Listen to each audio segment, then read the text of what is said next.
We agreed that we must support other regional partners under pressure, and we agreed to step up cooperation with our partners in the Asia-Pacific because the crisis has global ramifications.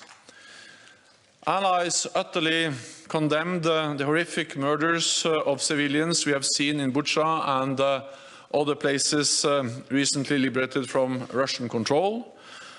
All the facts must be established, all those responsible for these atrocities must be brought to justice, and allies are supporting efforts for an international investigation. Allies are also supporting and stepping up humanitarian aid and financial support. We discussed what more we will do, including cyber security assistance and providing equipment to help Ukraine protect against chemical and biological threats. Allies agreed that we should also help other partners to strengthen their resilience and shore up their ability to defend themselves, including Georgia and Bosnia-Herzegovina.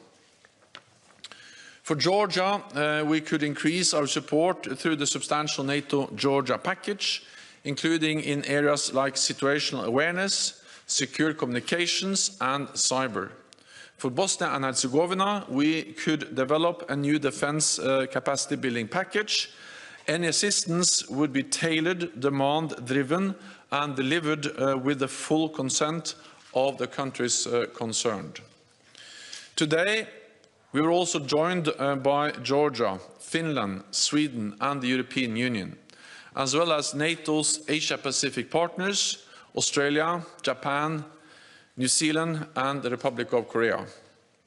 Because the implications of Russia's invasions are global and will be long-lasting. And what is happening in Ukraine is being closely watched around the world. We have seen that China is unwilling to condemn Russia's aggression, and Beijing has joined Moscow in questioning the right of nations to choose their own path.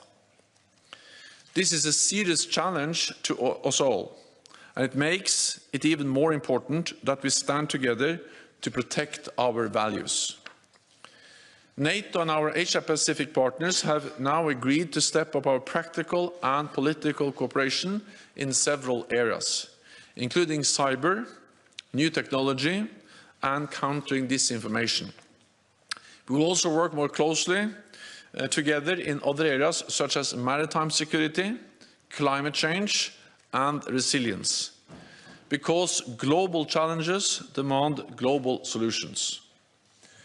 Ministers also addressed our future relations with Russia. The sanctions introduced by NATO allies and our partners are unprecedented, and they are damaging President Putin's war machine. We need to continue coordinated pressure to help end this senseless war. Ministers agreed that NATO's next strategic concept must deliver a response on how we relate to Russia in the future. And for the first time, it must also take account of how China's growing influence and coercive policies affect our security. The strategic concept will be finalized for the Madrid summit in June. It will be the roadmap for the alliance's continued adaptation for the more dangerous and competitive world we live in. Finally, allies approved the charter for our Defence Innovation Accelerator for the North Atlantic, or DIANA. To start, it will include a network of around 60 innovation sites in North America and Europe.